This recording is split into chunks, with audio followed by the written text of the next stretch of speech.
Hello, Kenny Jane here.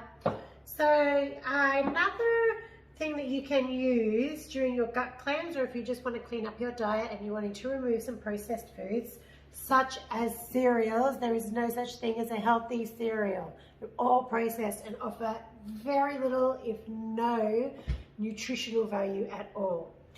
But you can make your own. This is really versatile because this is not only a cereal, a replacement that you can use it instead of cereal for breakfast. You can use it to snack on during the day. It's so delicious, just eat handfuls of it. Or you can use it as a bit of a sweet treat after dinner as like a dessert.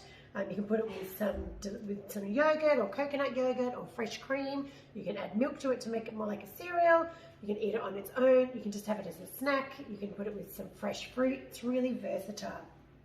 And it's super easy to make and cheap. So you can buy, what you start with, your base basically is some coconut flakes, or coconut chips they might be called. So you start with those measurements. So I mean, this is really, you can use however much you want really. So I'd say I've probably used about maybe 6 cups of coconut flakes. So this is really not technical. You can just add as much as you want.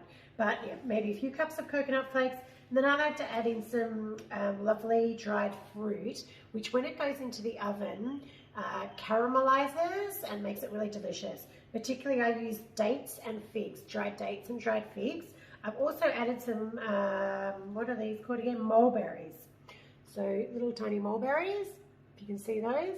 You could use any kind of berries in here really, or dried fruits. You can also add some nuts and seeds, but I'd usually add those after you've oven roasted these and toasted it. Trying to think, what are those little tiny berries called? I've had a brain collapse. The little red ones. Anyway, use whatever you want, and the actual combination of how much ratio you want of dried fruit to coconuts is up to you as well. So all you do is put those, I put it into a bowl, cut up the dates and the figs into sort of more bite-sized pieces, and then I pop them into any kind of oven tray. It doesn't have to be like a casserole dishy thing. It can just be a plain oven tray. Don't have to add anything to it, just tip it in and spread it out. Now, you want your oven preheated to about 160 degrees Celsius and keep an eye on it, because the coconut chips will toast really quickly and go brown, which isn't an issue. You just don't want them to over toast and be burnt.